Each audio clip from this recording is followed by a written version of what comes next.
As we learn more about the atrocities committed by the Assad regime, investigations are underway at sites across that country. Authorities and relatives are trying to uncover the fate of the many thousands detained and feared murdered during Assad's rule. Simona Foltine went to visit 3 mass grave locations today, and she joins us now. Simona, tell us what you saw. Well, Jeff, it was quite grim, and these mass graves really bear witness to just how systematic the killing was under Assad's government, and the details are only just beginning to come out.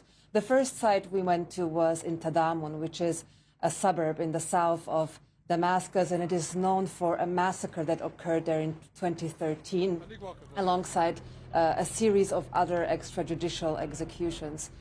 Essentially, this neighborhood had been turned into a killing field, and when we went there, residents pointed us to several shallow graves that had been dug in between the homes. We saw human remains and bones sticking out of the ground, children playing on these sites. So it was quite jarring to see also how accustomed people had become to living near these mass graves, which haven't been secured at all. Now, the second site we went to was quite different. It was in a rural area close to the prison of Saidnaya, which has been, as we know by now, dubbed the human slaughterhouse of Syria. And this site is probably where many of the thousands of people who perished in Saidnaya were buried. It was a lot more organized. You could tell that the site had been planned out. It had been segregated into sections, and the vaults had been lined with concrete. So it was quite shocking to see how much planning and effort the government had exerted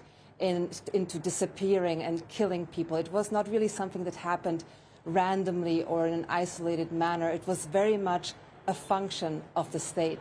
How is the new government navigating this work of trying to secure these sites while starting the delicate work of unearthing them? Well, not much has really happened on this front, and it's really too soon to start thinking about exhuming these sites, even though, of course, the relatives, they want answers, they want the remains of their loved ones. When we were there at one of the mass graves, we met 2 siblings who had just found out that their brother was likely buried in one of these mass graves, and they essentially demanded that the grave be opened immediately. But the country and the government are just not ready for that. These are crime scenes that must first be secured and then exhumed with the necessary expertise and equipment, none of which are available in Syria at the moment. And just to give you an example, Jeff, for example, the only DNA testing facility that was available in Syria was part of a research facility. Currently, the country has no capacity to be doing DNA testing so as to identify these bodies and hand the remains back to the relatives. So this is probably going to take a long time until a mechanism is put in place to start exhuming, which means a lot more waiting, a lot more agony for the people here in Syria who are waiting for answers and for closure.